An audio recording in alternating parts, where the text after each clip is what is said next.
Oi meninas, vamos florescer? Eu sou a Manuela Vidal Eu sou Eli Silveira, e juntas nós o somos Pode Florescer. um espaço pensado para termos conversas transformadoras. Hoje com a nossa convidada super especial que é você. Senta aqui com a gente, senta aí onde estiver, pega um café, um chá e vamos conversar. Hoje o tema é felicidade, Elis. Felicidade, um tema que parece fácil, mas ao mesmo tempo é muito complexo, porque Sim. muitos de nós não estamos sabendo viver. E aí a felicidade às vezes parece demorar a chegar até a gente. Mas existe um estudo na Universidade de Colômbia que fala que 50% da nossa felicidade ela é genética, 10% é circunstância e 40% é o nosso autocuidado. Circunstância é aquilo que pode acontecer de imprevistos, é ali a nossa realidade do dia a dia. 10% da nossa felicidade depende disso. E 40% é o nosso autocuidado. O que significa esse autocuidado, Manu? A gente, na verdade, tem muita confusão sobre o que significa a felicidade. Quando a gente estuda, a gente percebe que felicidade não é se entregar às paixões, porque as paixões, ela tem muito a ver com os nossos vícios, com aquilo que não nos eleva, mas na verdade com aquilo que retira um pouco da nossa humanidade. Se eu fizer somente aquilo que eu gostaria de fazer, eu seria uma pessoa que não iria para academia, que só iria comer açúcar e farinha branca. Então, a gente tem que ter cuidado com isso. Essas coisas, elas trazem uma felicidade no sentido raso da palavra. Mas a felicidade que a gente está discutindo aqui, a felicidade que a gente deve buscar alcançar, é a felicidade que nos eleva. É trabalhar nas nossas virtudes. A gente tem que ter esse cuidado. Existe também uma diferenciação entre aquilo que é vontade e aquilo que é desejo. O desejo é você sucumbir às suas paixões. Como a gente disse, é algo que você deve evitar. O ser humano, ele tem essa propensão natural de buscar os vícios. Porque tudo aquilo que nos eleva é aquilo que é mais custoso, é aquilo que dá trabalho. E a gente não quer fazer aquilo que dá mais trabalho, mas a gente precisa fazer. A vida adulta é sobre fazer o que precisa ser feito, independente do sono, do fome, da vergonha e da vontade. E quando a gente fala em felicidade, a gente tem que entender que a felicidade também ela tem muito a ver com o processo. Ela não pode ser a meta, ela tem que ser o caminho. Você tem que encontrar momentos felizes durante aquilo que você está perseguindo. A gente está aqui construindo algo, Elis. E se a gente não encontra a felicidade nesses perrengues que a gente passa no início, o que vai significar a gente quando a gente alcançar? Porque viver com essa esperança do futuro é não viver o hoje. É lógico que a gente deve ter em mente o amanhã, mas a gente precisa estar focada aqui no momento agora, porque é só onde a gente pode atuar. Senão a gente acaba criando uma ansiedade muito grande e deixando de aproveitar aquilo que a gente pode fazer hoje, de ver a importância desse momento. E eu acho que a felicidade, então, ela tem muito a ver com você, primeiro, conseguir dar valor às coisas que são valorosas. E segundo, conseguir viver o hoje pensando no amanhã, refletindo sobre o ontem. Mas viver o agora, porque é só isso que a gente É pode só fazer. isso. A gente tem um acontecimento que trouxe muito tristeza na vida do mundo, que foi a pandemia, Sim.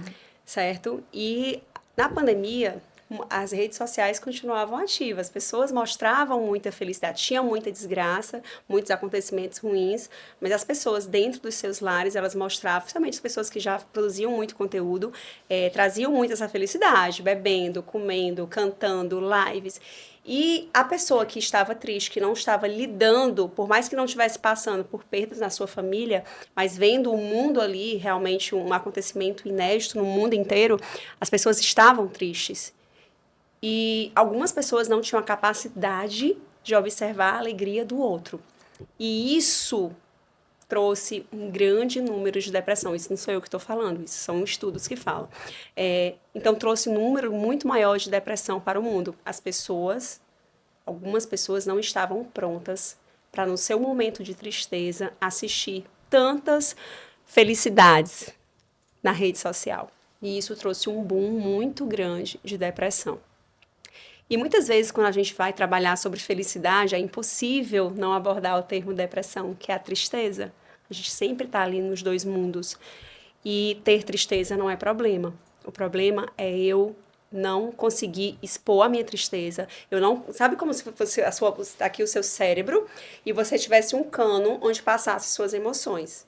E ali, quando eu tô feliz, eu vou sorrir. Quando eu tô feliz, eu vou dançar, eu vou cantar, eu vou conversar, eu vou convidar pessoas para minha casa. E quando eu tô triste, Eu preciso também conversar sobre a tristeza, eu preciso chorar, eu preciso ser humana. Porém, no entanto, nós estamos perdendo a nossa capacidade de ser humana. A gente não quer mostrar que é triste, a gente só quer mostrar a felicidade. E a rede social mostra muito esse aspecto de só mostrar quando tá tudo bem, quando tá feliz. Algumas pessoas têm a plena capacidade que aquilo ali não é vida real, que aquilo ali é só uma rede social e que a pessoa mostra apenas o que ela quer. E outras pessoas não têm essa capacidade, acham que aquilo ali realmente é a vida do outro. E por que a vida do outro é tão boa e só a minha vida é muito ruim? Então, e esse aspecto entre tristeza e felicidade, a gente tem que sempre trazer, porque os nossos filhos, mais uma vez, estão crescendo nesse mundo de acompanhar a rede social, vão acompanhar cada vez mais e observar o que está acontecendo. Por que a minha vida não é assim na rede social? Por que ele é tão feliz e eu sei que não, eu não vivo só na felicidade? Então, a gente precisa ser humano. O que a gente vai trazer aqui é que eu preciso ser humano estando feliz e eu preciso ser humano estando triste. E como uma forma, né, quais são os nichos restauradores da tristeza na nossa vida, e eu não estou falando a níveis de depressão, porque a nível de depressão é uma coisa muito mais séria. Mas quais são os níveis realmente que vão me ajudar a não chegar a uma depressão? Por exemplo, é a conversa, é a terapia, é o choro, é eu não ignorar esse sentimento. Eu não estou bem, eu preciso de ajuda, eu preciso ter o meu momento que eu vou só chorar, eu não quero falar com ninguém, eu preciso da minha amiga hoje para falar. Então, isso são formas de você ser humano. Muitas vezes a gente paga uma terapia para ser humano, porque ali é a única forma onde eu vou realmente falar tudo o que eu quero, sem medo de preconceitos, sem medo da opinião do outro. E muitas vezes as pessoas não têm amizades de pessoas maduras ao seu redor para você ser humano. Então, a única forma da gente realmente não se perder é a gente escolher os momentos certos para ser humano. Nós não podemos ser humano a toda hora. Nós não podemos dizer o que a gente pensa a toda hora para qualquer pessoa e chorar em qualquer lugar. Mas a gente precisa realmente se conhecer para, em alguns momentos da nossa vida, a gente conseguir ser humano. E a gente precisa entender que a felicidade ela é permeada por tristeza. A vida é felicidade e tristeza. Ninguém é uma coisa só.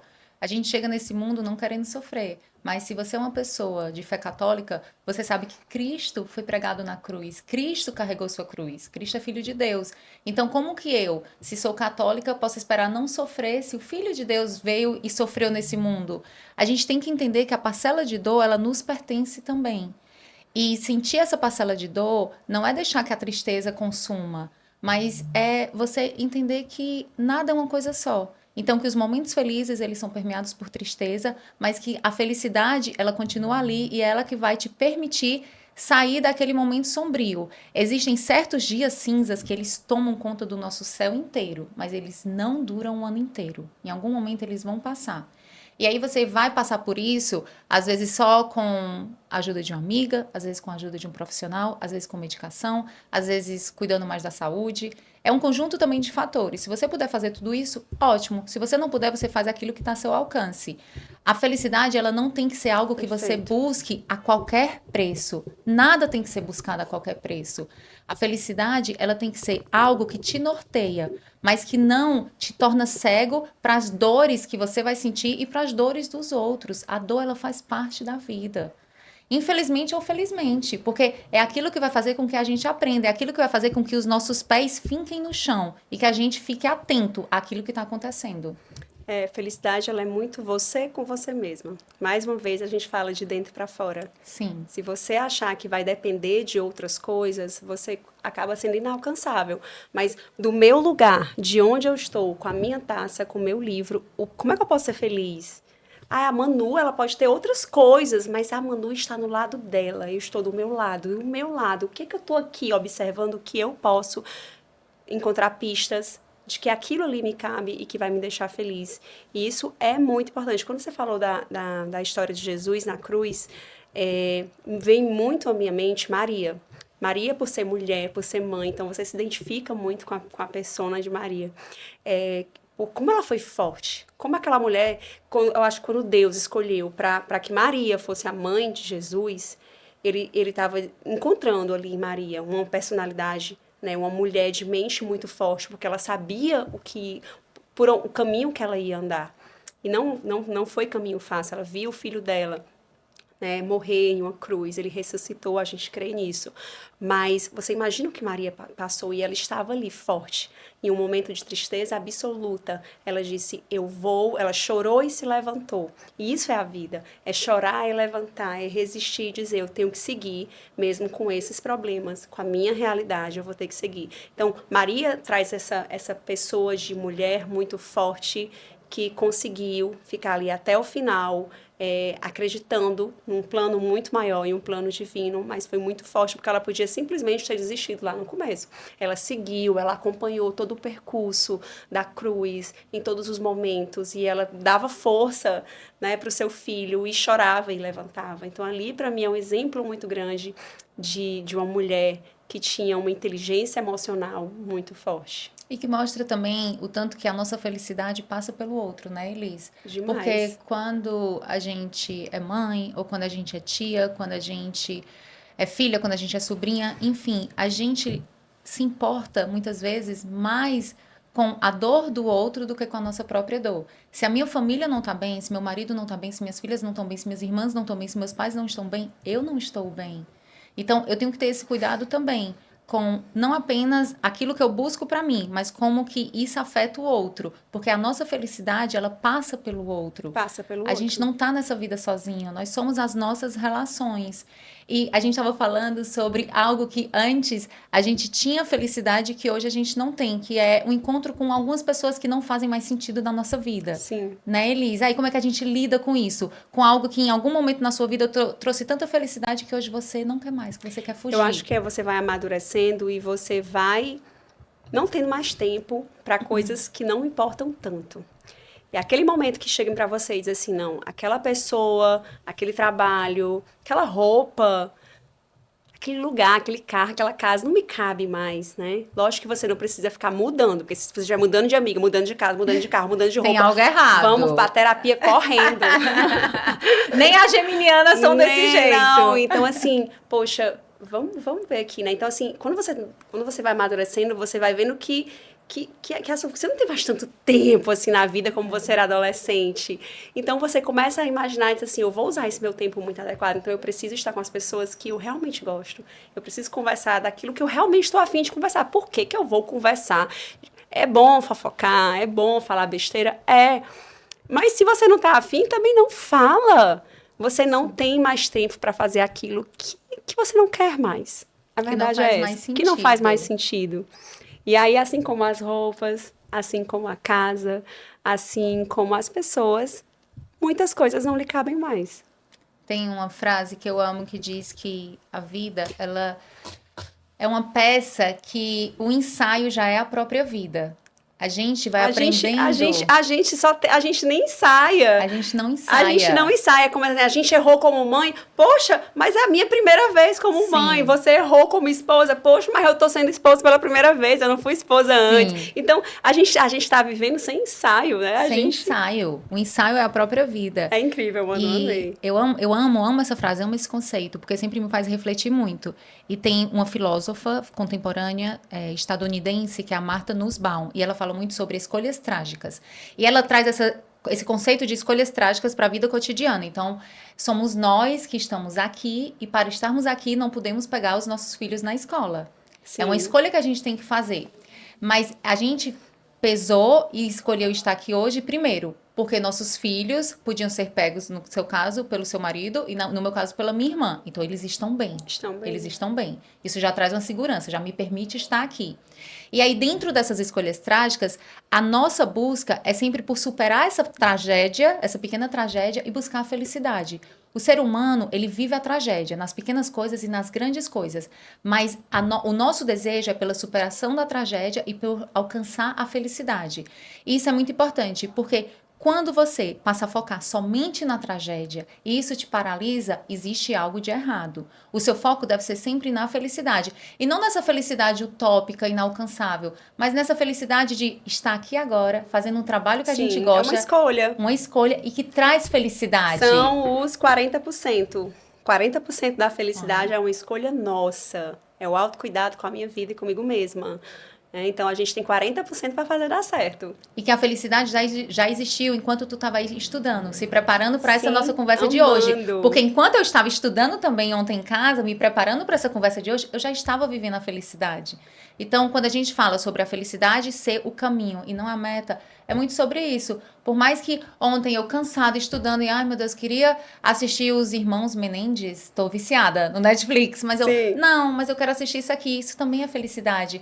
Então, é muito sobre isso, sobre a gente conseguir identificar dentro das nossas escolhas trágicas, dessas pequenas tragédias que a gente vive, que existe uma felicidade a ser alcançada, buscar essa felicidade como caminho, não apenas como meta, e ser feliz. Eu acho que eu sempre uso o respira 3 vezes, né? Quando meus filhos me irritam. Quando alguém me irrita em uma conversa, que eu sou uma pessoa irritável, irritada, quer dizer, eu sou irritada. As pessoas me irritam com muita facilidade, mas eu tenho trabalhado isso e eu acho que é isso. É você, o que é que lhe traz felicidade? Você ser bom, você cuidar de si mesma. Existem estudos que falam que quando você doa, e aí você não precisa doar a si mesma, doar outras coisas, não a si mesmo. A si mesma você precisa se cuidar. E aí quando você chega a doar que não seja a si mesmo, você consegue manter os níveis de felicidade por muito mais tempo. E assim a gente finaliza a nossa conversa sobre felicidade, que a gente ainda vai fazer outros blocos, outros podcasts sobre felicidade, porque é um tema incrível e extremamente profundo. Sim, é isso. Espero que vocês tenham ficado felizes com a nossa conversa. Conta pra gente um tema que você quer ouvir a gente conversando e nós traremos pra você. Um beijo. Beijo.